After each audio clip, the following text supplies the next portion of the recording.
Welcome into Sports Around the Bar, your favorite sports talk show, I'm sure. As always, I am Jake, your bartender, and today, with the NFL Draft being less than a week away, it is finally time to get into our big board of our top 50 players in this year's NFL Draft. A couple quick caveats before we start. These guys are ranked in order of who we think the best prospects are, regardless of scheme. So there may be a situation where one guy is higher than another one on the list, but it's not always the best pick for a team going forward. A lot of that will depend on what a team needs and the way they fit their scheme. So just because a guy is higher doesn't necessarily mean that we don't value the guy below or that we think he's just on every team will be better.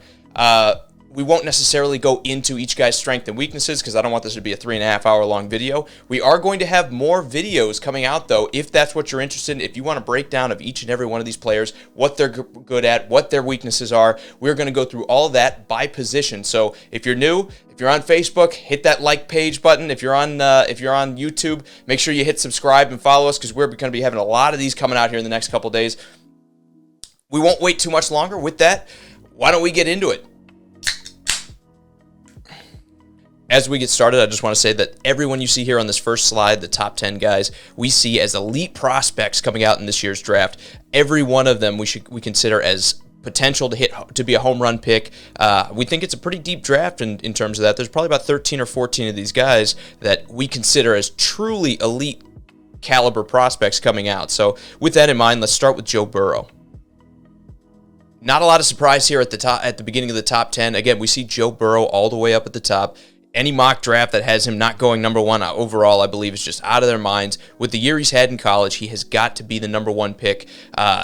Even if he doesn't wind up being the best player when it's all said and done, you have to take him first with the information you have right now. Now, second's kind of interesting. I know there's going to be a lot of people saying guys like Chase Young and Isaiah Simmons and Jeff Okudah are better at their position than someone like Tua is at his, and that might be true. But when you're talking about ranking players, and you have to take into account positional value, and there simply is no other position on the NFL football field as important as quarterback is. Tua can be a game changer. We're not certain he's going to be, but we believe that he has the ability to be an elite quarterback in the NFL. The other important thing to remember about Tua is simply, I'm not a doctor. I can't tell you how healthy he actually is. His ranking here entirely assumes that he's going to wind up being healthy eventually. Yes, we know the injury history is there. Yes, we know that's a big part of it. But we are basing these rankings on what you could get in the future if it all plays out and he's able to overcome those injuries. That entirely depends on whether your medical staff clears him as a team. So we're not going to dwell on him too much longer. After that, again, pretty chalky. We're going to see guys like Chase Young and Jeff Okudah up at the top. They're obviously the best at their positions. Isaiah Simmons as well. Gets a little more interesting at wide receiver, where I see CeeDee Lamb and Jerry Jeudy as more of a scheme fit. I think they're both incredible wide receivers, and I see a big gap between those two guys and the next receiver on the list. So I think you have the two truly elite wide receivers here at 6 and 7, and then after that, you have that slight step down where guys a little bit more of a gamble to take. Moving on to the offensive linemen that are coming in at 8 and 9, we have Andrew Thomas leading the way, who we have as graded as our best tackle coming out in this year's draft. I see him as the safest pick, even though he may not have the highest ceiling in all these guys out here. I think guys like Jedrick Wills or Tristan Wirfs may eventually turn into a better offensive lineman. But out of the gate, if you're talking about getting a guy who's good at just about everything, he's got years of SEC experience going up against some of the best defensive players in football. You have to take him. You've seen, again, he checks every box when it comes to things he can do. His technique is there. I think Andrew Thomas is the number one offensive tackle. Even if he doesn't wind up being the best tackle at the end of his career, when we look back at this draft, I think he's the safest pick, and I think when you take a guy like this, you know your left side is going to be protected with him. Now, with Tristan Wirfs and Jedrick Wills, who comes later, I think there's a little bit more question mark as to whether they're actually going to be able to stay on the left side. You know, there's talk about Tristan Wirfs going into the guard position, even though he tested very well at the combine, and they kind of put some of those fears about his athleticism and his ability to match up on the outside at the pro level. Put those to rest.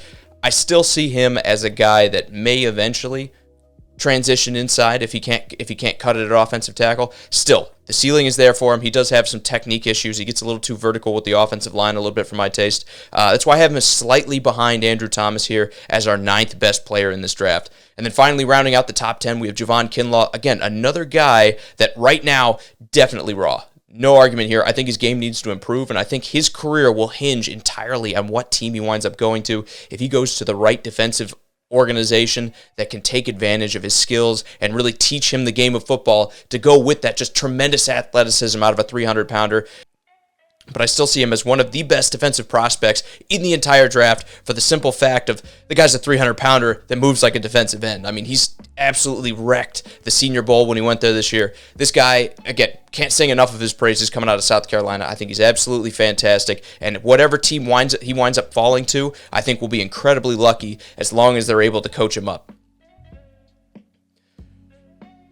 On to our second group of guys, and here's where things start to get a little bit more dicey, in my opinion. Again, I do like some of these guys at the top of this list, but as we go down, you'll see some sure things that maybe don't have the top-end potential that of the guys in the first slide, and you'll also see some guys that definitely have, even though they have potential to hit high highs, they also have potentials to bust out and not be as good a prospect. So we'll start with Jedrick Wills at number 11 here on our list. He's a guy with, again, has the highest ceiling maybe of any offensive lineman in this draft. I think he's a great prospect coming out of Alabama. I think he's just going to be a mauler. Eventually, I think we see him on the right side of an offensive line just because of his ability in the run game to influence it.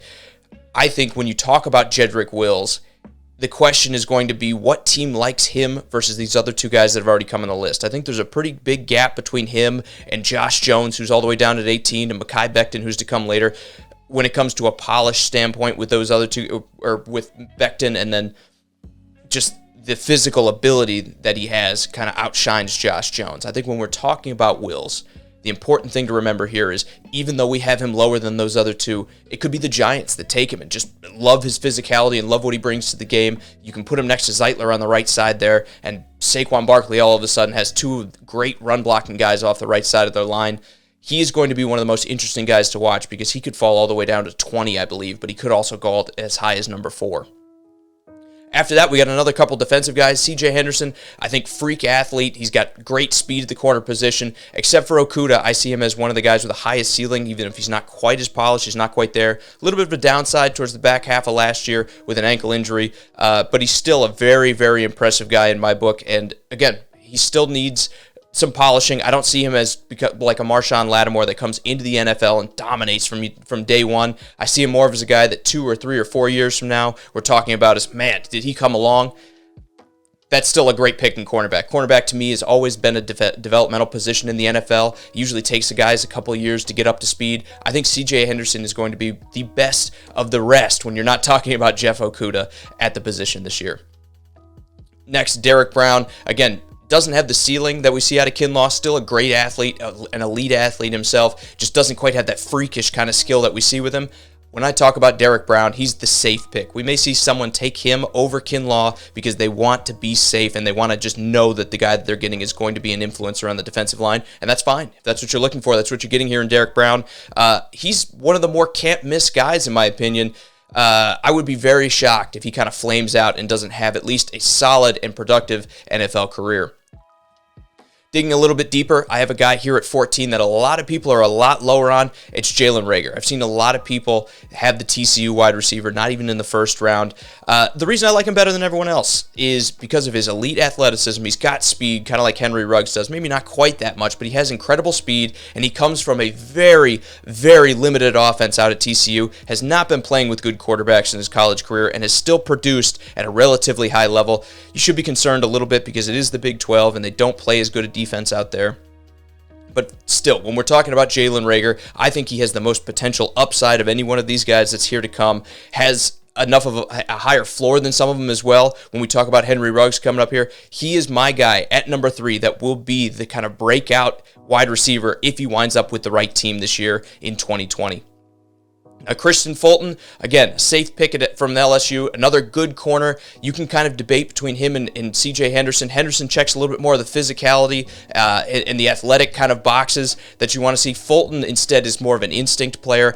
I have no problem switching the two of them. I like Henderson because I think the ceiling's a little bit higher. Christian Fulton, though, even though he doesn't quite have freakish athlete kind of looks to his game, he does still make great plays on the ball. Great cornerback coming out of LSU. No team should be worried about him at 15. And then we come to Henry Ruggs. The question is, where do you put a guy like this? I have seen so many people moving him up all these draft boards, all their big boards, and even higher into mock drafts. Some people have him going as early, I saw as 9 in a mock draft because of that 4.27 speed he ran in the combine. Again, the guy can fly.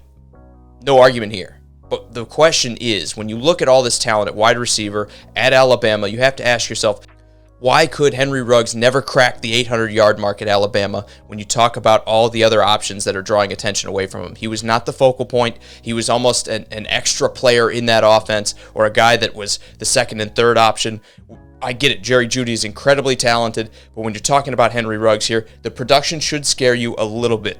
We've seen fast guys come and go in the NFL. We've seen some of them stick and some of them miss. Henry Ruggs, to me, is a boom or bust prospect that if he hits, you could get a Tyreek Hill level speedster that could just dominate the game and just force defenses to break them, where they have to just back so far off of him that it opens up so much stuff underneath. Or you could get a Ted Ginn, where you're realistically only going to send him deep and he's not really going to be as impactful as a lot of as you're hoping a first round pick would be. So Henry Ruggs, to me, one of the biggest boom or bust candidates on this list so far. Next, we have a guy that maybe had the worst combine in recent memory, AJ Epineza. He laid a dud at the combine and he's just been dropping down boards. I'll remind everybody, don't panic on that. AJ Epineza has had great production in college for multiple years now. Absolute dominator. I see him as almost a Jadeveon Clowney type of player, where maybe he's not putting up 15 sacks a year, maybe it's only 8 to 10, but instead you're getting a game record that's just dominating the run game on that side and also making an impact and blowing up plays. Epineza is still a great edge defender, and I see him as the second clear-cut edge defender in this draft. There's nobody else close to him. I think you go down another level to our next guy we're going to talk about here with Curtis Weaver. No, don't let one bad day in working out in his underwear dissuade you from taking this guy. 18, we have Josh Jones, polished guy, doesn't necessarily have the ceiling of some of the other offensive tackles. Still like him. I think he's a day one starter. He'll be interesting to watch. Next, we have the Swiss Army knife, Xavier McKinney at safety. This guy can blitz. This guy can play the run. He can play man and zone coverage. He can do anything you ask him to do. I don't see him as talented as a guy like Jamal Adams, but having a guy that kind of plays similar style where you can ask him to do so many different things and he's incredibly versatile, I think he's criminally underrated in this draft with what he's done in college. Alabama secondary players, I get it, they don't always work out, but I have no qualms about taking a guy like Xavier McKinney and taking the risk of him not being the same guy he was in college, because the upside is there and the versatility is there that can help any defense along the way. Finally, at the end of this portion of the list, we have Justin Herbert. Again, another boomer bust candidate. I see him as one of those guys that I comp him to Jameis Winston, where sometimes he looks absolutely fantastic and sometimes he just looks boneheaded and disappears. He had a couple of duds in important games here out in the Pac-12, especially Arizona State's the one that comes to mind for me. I think when you talk about Justin Herbert, the question is going to be, how good was the talent around him, and can you maximize the talent he's bringing to the table, or are the flaws too much to overcome? His short accuracy can be abysmal at times. He's good deep. He's got all the physical traits, checks every one of those boxes. He can move. He can throw down the field. It's just, even though he has all of those things going for him, there's still the moments where you're like, man, what are you doing? I think the key to Justin Herbert is going to be, does he wind up with the right team that can maximize his talent and minimize some of his numerous pitfalls that we've kind of seen rear their ugly heads here this past year. At 21, we have the next kind of level of edge rusher, in my opinion, Curtis Weaver. This guy, again, a lot of people have him out of the first round because he doesn't look the part of your prototypical edge rusher. He's not all cut up. He doesn't bend around the line like some of these other guys can. He still has tremendous production at Boise State for multiple years in college. I think he's going to be a grinder when we talk about the kind of guy that he is. I don't see him as good as Epineza, but I see him better than everyone else coming in the edge category. You can see he's the only one I have above 30 outside of those other two guys we've talked about. Curtis Weaver is in the third tier of edge rushers for me, but he's alone in that tier as well. I think when you take him, you know kind of what you're getting. You're getting a solid guy that maybe is not ever the best at the position, but you're getting a great, especially if he's your number 2 edge rusher, that you're going to be able to rely on for a bunch of snaps every year. I like Curtis Weaver. I think any team that takes him is going to be going a bit of the safe route, but still getting a good player in return. After that, we have T. Higgins. Again, the Clemson wide receiver at 6'4", has surprising speed for a big guy. He's just the next wide receiver on the board. You're going to see a bunch of them in my top 50 here. I totally have him rated as a number 1 wide receiver. And again, if you're looking for a little bit more of a possession style guy that has a little bit of wiggle to his game and can force himself open, especially in man coverage, Higgins is your guy. I've seen a lot of comps to guys like DeAndre Hopkins. I don't necessarily know that I see the same level out of Higgins and what I expect him to be at the next level, but I do see a very solid possession guy that's going to create some space. I like him a lot. I think in the right system, especially in a more conservative passing offense, Higgins can shine. After that, at 23, we have Jalen Johnson, cornerback out of Utah. Again, good athlete, maybe doesn't quite run that 4.39 that we saw out of C.J. Henderson, but still makes great plays on the ball. I think Jalen Johnson is going to be an impressive coverage guy on the outside that you can match up against bigger wide receivers. We'll see what happens with him going forward in this draft. He's a potential drop guy. I see him as a guy that could fall into the second round, and if that's the case and your team lands him, I think you're getting a steal because I have a first-round grade on him for sure. Next, we have another couple wide receivers. I have Denzel Mims and Justin Jefferson. Jefferson a little bit lower than him. I know some people are going to call me crazy when you talk about what Jefferson's done with Joe Burrow here. The only thing I'll say is pump the brakes a little bit on Jefferson. Everything he did came from the slot. He played 5 snaps outside of the slot this year with Joe Burrow. And of those 5 snaps, he didn't have a lot of success. When they used him more on the outside the year before, he was about an 800-yard receiver, a little bit higher than that.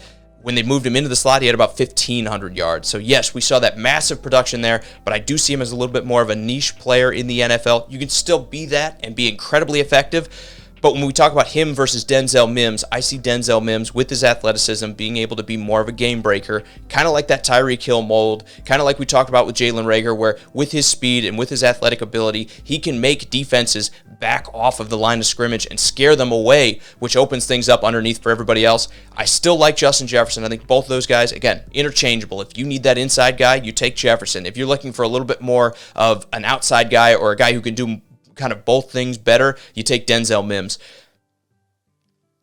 After that, we have a couple cornerbacks, Trayvon Diggs out of Alabama and A.J. Terrell. Again, I see these guys as a little bit interchangeable. I think they're both very, very good prospects. Everyone talks about how deep this draft is at wide receiver. I don't think we've talked quite as much about how deep it is at cornerback. I think both of these guys coming out this year, again, potential to drop because there's so many of them, and maybe the run doesn't start as quick as it does on corners as it will on wide receivers.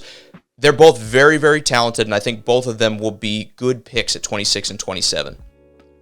Next at 28, we have our 5th offensive tackle here, and Mekhi Becton is kind of the cutoff. You know, I put him in his own tier. I put the 4 guys ahead of him in kind of an elite tier of guys that you know you're getting good players. Mekhi Becton is a scary guy. Not just because of his size, not just because of his athleticism. He is scary because his pass blocking in conventional pro-style offensive plays did not show up. It did not look very good at all. So when you put this guy out there, you know he's probably going to be a force in the ground game. You know he's probably going to be able to handle, he's going to be able to generate space for his running back and everything else. The real question is, how well is he going to protect your quarterback as we move into a more passing league? He has the highest ceiling out of anyone in this draft when you talk about his physical ability and his size. The real question to me is, can you develop him as a pass blocker fast enough to make him effective, or are we just drafting another Greg Robinson here that, yes, he's a big guy, and we're going to fall in love with that, and then he just kind of falls apart after that? At 29, I have Laviska Shenault, another guy that it's very difficult to place. Great wide receiver at Colorado, but a lot of his production came off of screens and short plays. We didn't see him do a lot of stuff down the field. He's going to be incredibly interesting because of his ability to generate yards after the catch. Shakes off tacklers, no problem at all. If he goes to the right offense, he's going to be scary. I think if he winds up with the Saints or he winds up with the Ravens or somebody that knows best how to utilize just this diverse kind of weapon that is Laviska Shenault, he could be one of the breakout wide receivers in this class. The question is, if he goes to a more conservative offense or someone who's not as good at maximizing guys' talent, Laviska Shenault could be a bust. And that's why I have him all the way down here at 29. Again, I love the ceiling for this guy. I think he has to be used correctly, but I think you almost use him as an athlete. Maybe you line him up at running back some plays. Maybe you hit him with some end arounds. The key is going to be get the ball in this guy's hands quickly and then let him do what he can do after the catch. Now at pick 30, we're going to be talking about some guys here that have some faults. They have some drawbacks. And Grant Delpit, for as great as he is in coverage, his tackling ability leaves a lot to be desired. He missed tackles on almost 25% of his tackles last year as a senior. Some of that's anecdotal. Hopefully that can get better in the NFL. But again, when I see that in college, you're going up against bigger, stronger, and faster athletes at the next level. I have some questions to Delpit. I think he's got to be a free safety. You've got to leave him drift over the top, and he plays the ball beautifully when he's playing in that role. The question is, though, when you have a running back break loose, is Grant Delpit going to be the guy who makes the last tackle when he's the only guy there? I think there's some questions on that. So you take him for the passing game. You maybe rotate him in and out. Maybe you have another free safety that you kind of rotate in on earlier downs, and you put Grant Delpit out as an extra safety. I still think he's got first-round potential with the way he covers the pass. But again, you don't want a big running back running at this guy in space and ask him to make that tackle, because I just don't think it's going to happen. It sounds like 7 points on the board when I see that. Grant Delpit, interesting guy here in the draft, has a lot of upside, has a lot of things he does well. We'll see if he can fix his kind of drawbacks going forward, and if he becomes a good tackler, he could be the best safety in this group. If he tackled well, I would say take Grant Delpit in the top 15. Unfortunately, he doesn't do that. That's why I have him down here at 30. Moving on to our next set of guys, Jordan Elliott is a very impressive defensive interior player. The thing that keeps him out of the conversation for being higher in this first round is simply the fact that he doesn't have the elite measurables that some of the other defensive interior guys do in this class. He's not Derek Brown. He's not a freak like Javon Kinlaw. I see him as more of a safer defensive interior guy. Maybe you play him at 34 end. Maybe you play him at kind of a bit of an undersized nose tackle, 3 technique. I think he can do it all. I just don't see him doing any of that at an elite level. I don't see him necessarily shining. Still a very solid player you're getting at 31 here. Cle'Veon Chaisson's going to be interesting because I think somebody's going to fall in love with the athleticism at 32. I think he goes a lot higher than that. I think even though when I look at him, he's a guy that never could put it all together, even in a good defense like LSU had. He's going to be interesting to watch because, again, with that athleticism, somebody in the NFL is going to say, I can fix that. I can get more out of this guy. I think he's going to jump way up on draft boards. You may even see this guy go as high as 15. I just don't see it. I think he's a guy that needs to wait towards the bottom end of the first round, maybe even later than that, because you can have all the physical talent in the world. If you don't know how to utilize it and you don't know how to maximize your talent, you're just never going to be an elite player in the NFL. At 33, Jeff Gladney, cornerback out of TCU. Again, in another draft, he would be a first-round pick, I believe. But just the depth at cornerback this year, he's going to drop a little bit, just outside of our first round. Next, we have Neville Gallman, defensive interior. This guy, again, great straight line speed. I think he has elite athleticism when you talk about strength and speed for his size. It's just he doesn't necessarily have some of the agility that some of these other guys do, so change of direction plays and getting a running back out in space can be a problem for him. I think Gallman's going to be interesting because I think he has the physical talents to eventually evolve his game into a top-level defensive tackle. I just don't know that he's going to reach those heights. At 35, we have Yetur Gross-Matos out of Penn State. Another guy just like Cle'Veon Chaisson, and they both fall into this fourth kind of caliber of edge rusher for me, which are the physical freaks that have all the talent in the world. It's just you kind of wonder why they never really had those massive seasons in college. He played on a very, very good defense in Penn State, just like Chaisson did at LSU, and just never put together those top-level production numbers. I think Gross-Matos is going to be another developmental guy, kind of like Cle'Veon Chaisson, that if he lands in the right spot, you get with the right coach, they can take advantage of those physical tools. If you land somewhere where they're not as good defensively and you don't get the right coach with them, I could see him being one of the bigger busts in this year's draft. 36, we have Jonah Jackson. He's the best offensive guard, in my opinion. He gives you pass blocking, a little bit more than run blocking. I like the fact that he's just very solid in that regard. I don't see him as a great player, but a lot of teams need offensive guards to come in and protect their quarterbacks as well. A lot of teams focus on that tackle spot. It's just an incredible bonus when you can have a guard next to him and be sure about one side of the ball. Jonah Jackson has potential to be that guy, but he's certainly the best guard here on my list by a couple spots. Netane Muti is an entirely different type of player. We'll talk about him in just a second, but I like Jonah Jackson because, again, when you're talking about what's most important in today's offenses, it's pass blocking. You need the guy that will keep your quarterback upright and keep him clean and stop him from getting injured. Jonah Jackson does that better than Muti does. That's why he's at 36. Zach Bond at 37, a guy that, again, I think has first-round potential, but I think he has that first round potential playing at linebacker. He played a kind of a mix between both edge and off the ball linebacker at Wisconsin. He says he wants to be an edge rusher at the next level. I think he's more suited to be kind of a 43 linebacker chasing people around, maybe even a 34 middle linebacker. But they're going to try him at edge. I think he has a lot of talent there. He's going to be a very interesting case to see if a team kind of honors those wishes, or whether they say, look, Zach, we need you to play the position, put the team first. We want to move you off the ball and see what you can do. He'll be very, very fun to watch, just because he's trying to change positions this late in the game, or he's trying to establish himself as a certain type of position. It'd be interesting to see if the NFL plays ball with that. At 38, we have Brandon Aiyuk, another guy with a lot of first-round implications. I like him a lot coming out of Arizona State. I think, again, 38 sounds a little bit low when you're talking about Aiyuk, but again, he is a type of guy that, while I do see the high-end level or high-end potential for him, he may even wind up going in the first round because there's a run on wide receivers. I just see a lot of other guys that do better things than he can do, so I have him a little bit lower than everyone else. I think him going in the early second round is still a pretty good pick for anyone that winds up getting him. I just don't see some of these picks at 20 and 22 and 26 like I've seen him going in the past year. Still a very talented wide receiver. I think he'll be a positive pick if your team winds up with him. You have to go all the way to 39 to get to our next linebacker, which is Patrick Queen. Again, I think the gap between him and Isaiah Simmons is just massive. I think Patrick Queen, again, undersized linebacker. He's very, very fast, very instinctive player, very athletically gifted. Even with all those traits and talents, he wasn't necessarily the best pass coverage guy, and that's what you're drafting this guy to be. You're not drafting a 220-pound linebacker to try to stop the run. You're drafting him to cover tight ends and run with running backs. When I look at Patrick Queen, I do see a little bit of bust potential just because of his size and the fact that, again, in college, he was okay in coverage. He just wasn't necessarily a standout player at it. As guys get bigger, as guys get faster, as the game kind of evolves around him, will he be able to keep up at the NFL level? That's why I have him as a second-round pick instead of in the first round like I've seen a lot of people taking him.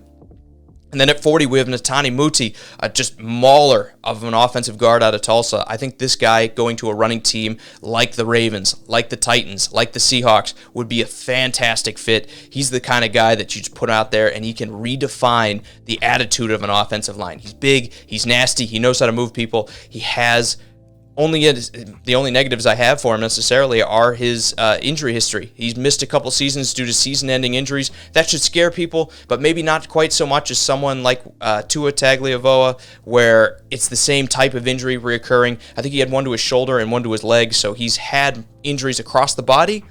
Maybe he's a fragile guy when it comes, which when you're talking about the way he plays doesn't sound right, but maybe he's a more injury-prone guy.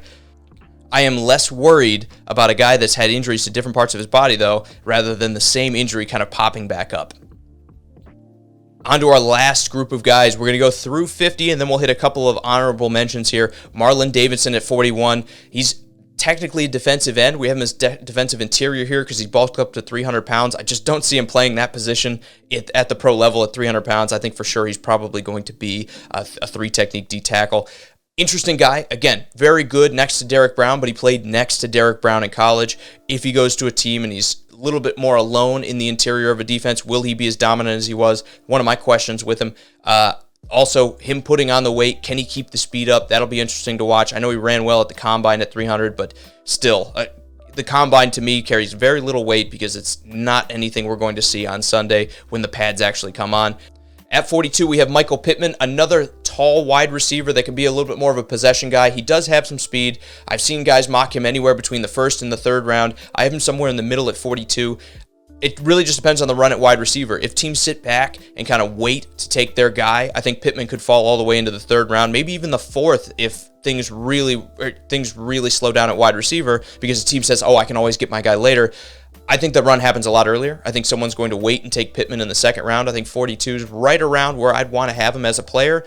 Again, very solid guy, maybe not quite got the elite talent that I see out of a bunch of these other guys, but as a second round wide receiver, I can see him being a great wide receiver too for a team. 43, we have Cam Dantzler at Mississippi State. Again, another cornerback that in another year might be a bottom first round pick. I think Cam Dantzler, again, has a lot of tools that you want to see out of the cornerback position. He just doesn't do anything as well as a lot of guys that came before him on the list. So we're going to drop him down a little bit into the second round. I still think this is one of the steals of the draft. Getting a guy like Dantzler this late, in any other draft, you'd be talking about this guy coming off the board in the first round. So I like Dantzler going in the second at 43. I think any team that's sitting back and maybe didn't strike at corner in the first round, picking him up in the second and feeling pretty good about his development going forward. Antoine Winfield, safety out of Minnesota, is our 44th guy here on the list. Great athletic ability. He ran a faster 40 time than people were looking to see and had 7 interceptions his last year in college. He's going to be a very quality safety coming out there. He does have some concerns with his height. We'll talk about that in our kind of safety episode we do. But at 5'9", he's maybe not quite as tall as a lot of teams would like to see him. Second round pick through and through. I think bringing a guy in like Winfield, he can really play a lot of different positions for you at safety, whether it's covering the nickelback, whether it's dropping deep, whether it's coming forward and playing in the box. I think Antoine Winfield's an interesting pick, but maybe doesn't quite have the height and the length that you want to see out of the position. It'll really be interesting to see how NFL teams value a guy like that coming out in this draft. 45, we have center/guard Cesar Ruiz. He's played every one of the spots in the interior. He's only 20 years old. He's been an absolute monster of a pass blocker. I think he's one of the best ones in this draft. The only kind of issue I have with him at 20 years old and 300 and some pounds, he was not very dominant in the run game. He didn't really assert himself as much as you want to see a guy that's over 300 pounds assert himself from the interior. He'll be interesting to watch going forward. Could be a first-round pick, especially when you talk about playing him at center. There's not a lot of great centers in this draft. I could see a team reaching on him and grabbing him early. I do think he has some growing to do, but he's so young that shouldn't scare you at all. Ross Blacklock, the big man out of TCU, coming in at 325 pounds, is 46 on our list here. Another upward trajectory guy that has a lot of promise in this year's draft. That's why I see him as a high to mid second round pick. When we're talking about Blacklock, the one thing that should concern you is TCU ran a bunch of stunts off the defensive line. That's where a lot of his pressure came from. We haven't seen him quite stack up one-on-one versus a lot of offensive linemen like a lot of these other guys have. Bit of a concern for you. Don't think it should scare you off the prospect at all, but it is something to look out for. Maybe it takes him a little bit longer to adjust to the NFL than maybe someone higher on this list would. 47, we have Tyler Johnson, wide receiver out of Minnesota. Again, very sure thing, great route runner, had some drops, not too concerned about it. He's a little bit older as well, doesn't have the athleticism, route running, find space, catch the ball, maybe make a little bit happen afterward, and then go down with it, kind of wide receiver. That's why we have him a little bit lower than some other guys here. Still some value. This is this is the kind of guy we're talking about when we're talking about how deep this wide receiver draft is. There will be a lot of teams that will settle for taking a Tyler Johnson in the second round instead of spending a first-round pick on someone like Henry Ruggs or Jalen Reagor or Denzel Mims or Justin Jefferson. They'll take another guy like Johnson and make him work in their system. At 48 on our list, a guy that I consider just moving deeper down into this draft, so I wouldn't have to read his name, Noah Igbinoghene. I think he deserves to be up here when you talk about his instincts at the position. Good player, maybe not quite great player at the position. Doesn't have the elite measurables either. His speed was right around that 4.5 number, so that might scare some teams off as well, being on the slightly slower side of things. Still a very valuable cornerback to have. He's a guy that can play the ball well. He's maybe not quite the most elite prospect when it comes to his ceiling, but again, he maybe has a higher floor than some guys as well. I think he's a very quality second-round pick here. It'll be interesting to see where teams actually value a guy like Igbinoghene because he could drop with his lower measurables deeper into this draft and be a steal in the 4th or 5th round. 49, we have Ashton Davis, safety out of Cal. Very, very fast safety. Very, very good over the top. He's a pure free safety, in my opinion. You leave him up top, let him do his thing. He can make a bunch of plays in the ball. Very good in coverage. Maybe not quite to Grant Delpit's level, but the same type of player with a little bit even more speed than Delpit has. I think Ashton Davis is going to be the type of guy that is kind of pigeonholed into a single role in the NFL, which is playing over the top or playing in too high safety and staying deep and basically covering a lot of go routes. We'll see if he develops into more of a complete safety. He kind of reminds me a bit of a guy like Kevin Byard with more speed, so he has potential to kind of rise above this second-round ranking. It's going to be interesting to see where he falls with the rest of the safeties, though, because does speed alone make him valuable as an asset on a defense here? Because with everyone drafting all these fast wide receivers, somebody's going to have to be able to keep up with them over the top. That can be a guy like Ashton Davis.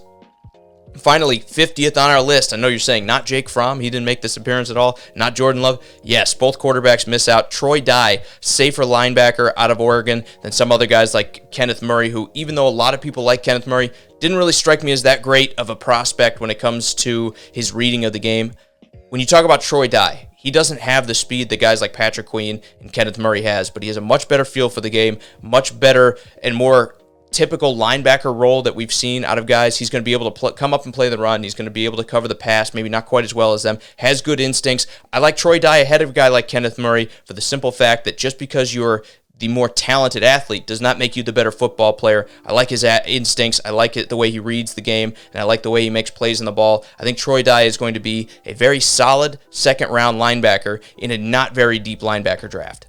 All right, now that we're back off the slides, couple honorable mentions I know people are going to be interested in. Guys like Jake Fromm, guys like Jordan Love. I have them both as second-round picks. They just barely missed my group at 53 for Fromm and 55 for Love. I like them both. I don't love either one of them. I know there's a lot of talk about Jordan Love, and some people said, he looks like he could be Patrick Mahomes.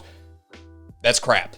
Don't believe that at all. I think people way overrate him. I think he's a guy that, again, I kind of see as more of a Deshaun Kaiser coming out, where you like the physical ability, you like what he's able to do, you like the arm strength, but he needs to prove it, and he needs to be in the right kind of developmental spot to get to that level. As far as Jake Fromm, he's like the exact opposite side of the spectrum. I think right now he could come in with a very good team like the Saints and win games, get you to the playoffs, maybe even win you a Super Bowl, kind of like Joe Flacco won one with the Ravens. I think when you're talking about Jake Fromm, though, the ceiling isn't there like it is for a lot of other guys. I still like him as a quarterback. Worst case scenario, if you draft him, I think you're getting a guy that could be a quality backup for you forever. I just don't love either one of those guys high enough to put him in my top 50. Another couple guys that, again, a lot of people are going to be screaming for, the running backs. Again, running back, this is positional value based, and running back just does not have the same value it used to as the league transitions into more of a passing offense. That being said, I did have three guys up here at the top. J.K. Dobbins at 54. I had DeAndre Swift at 56. I had Jonathan Taylor at 57. I like each and every one of those guys as late second, early third round picks. We'll go into that more as we do the running back episode. But I do like all three of those candidates. Again, don't spend a first-round pick on one of these guys, because if you get DeAndre Swift, or you get J.K. Dobbins, or you get Jonathan Taylor, or even if you get someone like a Zach Moss that's a little bit deeper into the draft, every one of those guys, it's all about, are they in the right system, and do you do the right things to make a running back successful, rather than I see them being just elite talents that carry a football team. I don't think there's a LaDainian Tomlinson in this group. I think there's still some very good players. I think maybe Jonathan Taylor might have the highest upside when you talk about being a dominant player down the road, but again, missing Jonathan Taylor and getting DeAndre Swift in the second and third round, I think is absolutely fine, and any team should be able to make that work as long as they're willing to be versatile with the guy they get. Finally, no tight ends. Not in the first round. Not a big fan of drafting him in the first round, because so few great, highly drafted tight ends tend to pan out. Look at O.J. Howard. Seems like he's on his way out of Tampa Bay. Look at guys like Brandon Pettigrew. I mean, it just so rarely works out that, again, I don't value any one of these guys, and I think it's kind of a weak class for tight ends anyway. If you were interested, I do have Hunter Bryant all the way down at 64. He is my first tight end. We'll talk about that more as we go into the tight end class. But, yeah, if there's anything else you want to know about, you ask me in the comments. I'll do my best to answer it. Whew, welcome back. That was a lot of talking. Thanks for sticking with me through the rest of this video. Again, we are going to do breakdowns of each and every one of these guys from strengths and weaknesses. I know I touched on a little bit on that. I said I wasn't going to. I did it anyway. We're going to have much more in-depth by position breakdowns of which guys should go where, and also what order we have them in. So if you're new, make sure you hit subscribe. If you're on YouTube, make sure you hit like. If you're on Facebook, follow our page, because we're going to be blitzing a ton of these videos here in the next few days, so they're ready for the draft. Let me know in the comments, what are your thoughts on these guys? Who did I have too high? Who did I have too low? This is going to be the kind of draft, I think, that has a bunch of very talented guys all the way through rounds 1 through 3. I know we're talking about the wide receivers. I know we've talked a little bit about cornerbacks, but I think there are a lot of very, very good guys outside of those positions that we're just not giving the hype to because of the wide receiving group. Again, thank you so much for sticking with me. As always, I am Jake, your bartender. This is Sports Around the Bar, and we will see you guys on the next video. I'm gonna take a second, catch my breath, and actually enjoy this beer I popped like 3 hours ago. See ya.